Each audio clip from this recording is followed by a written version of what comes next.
Hello, Madison students and families. This is Mrs. Himpelmann, and today I'm going to be reading another chapter from A Boy Called Bat by Elena K. Arnold. Chapter 17, At the Clinic. Bat loved going to Mom's veterinary clinic. If it were up to him, he would go with her every time she had to work late instead of staying home with Janie. But Mom said that as much as she loved having Bat at work with her, all his questions sometimes kept the vet techs from doing their jobs. Bat tried not to ask so many questions, but there were so many interesting things to ask questions about. Today, you can help Lawrence with baths, Mom told Bat as she drove him 3 miles from the wet school to the small brick building marked Valerie Tam, DVM. Janie was always trying to get Mom to rename her veterinary clinic something else. Something fun, she'd say, something creative. So far, she had suggested the Furry Friends Clinic, Pause for a Moment Veterinarian, Nose to Tail and Everything in Between, and her favorite, the Pawspital. But Bat liked seeing Mom's name on the side of the building. It was like she was a celebrity. I'm good at baths, Bat said. Yes, said Mom, you are. When he pulled open the heavy glass door at the front of the brick building, Bat was overwhelmed by smells and sounds. The lavender peppermint spray they used to clean up pet accidents, the wet dog scent of shampooing going on in the back room, barking, barking, barking, a phone ringing, people talking, a cat's yowl. If there were this much ruckus at school or the playground or anywhere else at all, Bat would definitely need his earmuffs. But here, the sounds and the smells didn't bother him. Even the flickering fluorescent light didn't irritate him very much. Susie Ann stood behind the counter running a lady's credit card through the machine with one hand while she answered the ringing phone with the other. Dr. Tam's office, she said, waving hello at Bat as they walked by. He waved back, but he didn't say anything because he didn't want to bother her. It used to be that he didn't notice if people were busy with other things, but he was way better now. At least, he usually was. An old lady, old like a grandmother, sat on the bench in the waiting room. She held a box on her lap. Bat stopped in front of her. What kind of animal do you have in that box? It's my cat Pickles, the lady said. He's not feeling 100%. What are his symptoms? Bat asked. Are you the veterinarian? The lady asked. No, said Bat, not yet. Ah, said the lady. Well, he has indigestion, and he hasn't been very hungry lately.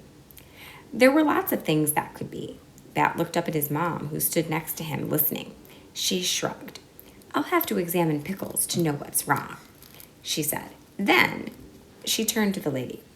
I'll see you and Pickles in just a minute or two. I hope Pickles feels better soon, Bat said. Then he followed Mom through the door that separated the waiting room from the back and watched as she took her white coat from its hook. She put it on, and then Mom was Dr. Tam, a veterinarian, better than a superhero. One day, Bat would also have a jacket just like Mom's. It would be white, and it would have 5 buttons, and it would have the words Dr. Tam, DVM, embroidered just above his heart. Of this, Bat was 99.9% sure, because that was as sure as you could be about anything. I've got to go see patients, Mom said. You stay close to Lawrence and be a help, okay? Hey, Bat Boy, what's up? Lawrence was the only person who called Bat Boy.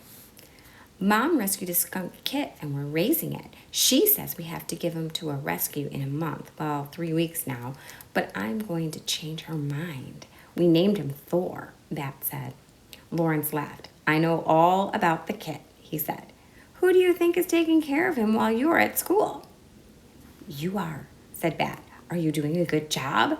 Lawrence rumpled Bat's hair, and Bat smoothed it down again. Of course I'm doing a good job, Lawrence said. It's the only kind of job I know how to do. Look.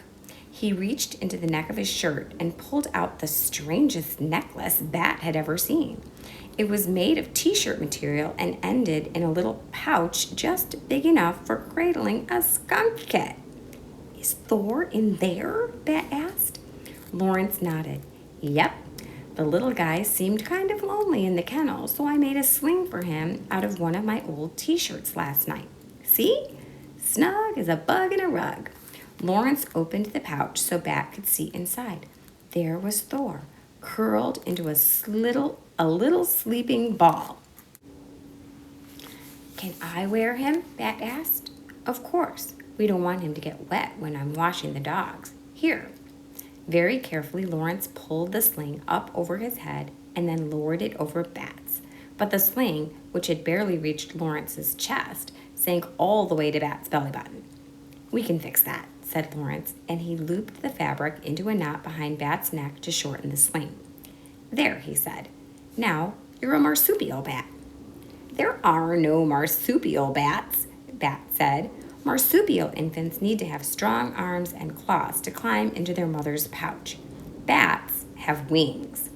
Bat peered into the pouch to see if Thor had been disturbed by the movement, but the kit was still fast asleep.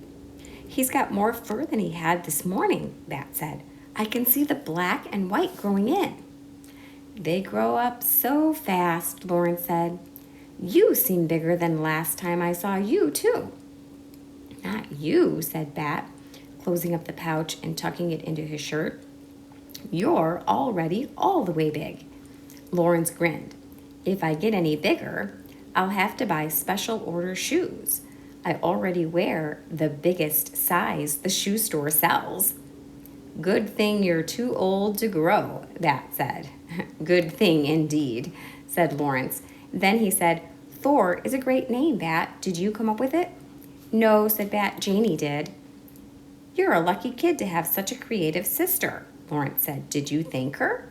No, said Bat. Not yet. Well, there will be time for that later. Lawrence said, how about assisting me with some baths? Usually, Bat would do just about anything to help Lawrence with baths. But now, with Thor in the sling, curled up and asleep, I don't know, Bat said. Don't worry about the kit, Lawrence said. You can wear an apron, and I'll do all the soapy stuff. Lawrence draped a green apron around Bat's neck. Bat tried to make sure it wasn't pressing too tight against the sling as Lawrence tied the waist strap. All good? Lawrence asked. I can't tell if Thor is still breathing, Bat said. Maybe it's too tight. Lawrence untied the strap and Bat took off the apron. He pulled open the sling and peered inside. There was Thor, still tightly curled into a little ball, still fast asleep. He's okay, sighed Bat. Lawrence patted Bat's shoulder. Maybe you can just keep me company today. How does that sound, Bat Boy? Better, said Bat. I can supervise. Good idea, Lawrence said. You can tell me when I use too much soap. Well, that's easy, said Bat, following Lawrence into the holding room where dogs waited in separate kennels for their bath. You always use too much soap.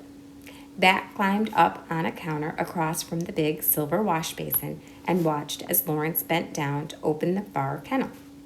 He scooped up a shaggy white poodle who didn't look very happy about what was about to happen. You're okay, Jeff, Lawrence said.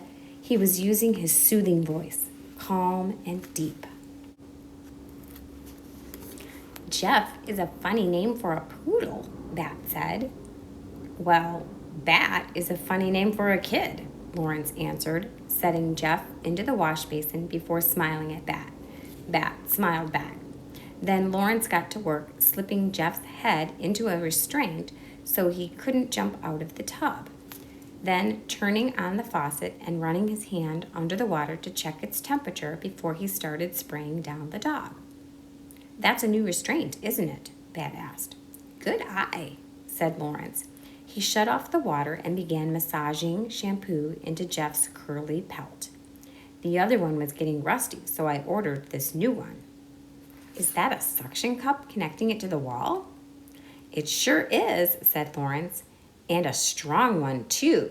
He grabbed a hold of the rope and tugged on it to show Bat how well it was connected to the wall. But with a loud pop, the suction cup came free. Jeff didn't waste any time. With an excited yip, he scrambled over the lip of the wash basin and leaped to the ground. Bubbles everywhere. He slipped and slid when he landed, his nails scraping across the linoleum floor. Lawrence reached to grab him, but Jeff was too fast. He scrambled toward the door. Bat pulled his legs up onto the counter and crossed them, one arm wrapping protectively around Thor in his sling. The air smelled like warm, wet dog and strawberry shampoo. Lawrence's fingers were inches away from Jeff when his heel found a puddle of soapy water. One moment he was standing, and the next moment he was flat on his back. "Are you okay?" Bat asked, but he didn't climb down from his perch. His first priority was keeping the kit safe and dry. "I've been better," Lawrence groaned. Jeff, who had discovered that the door was closed tight, returned to peer down at Lawrence. He lowered his head and lovingly licked Lawrence's cheek with his long pink tongue.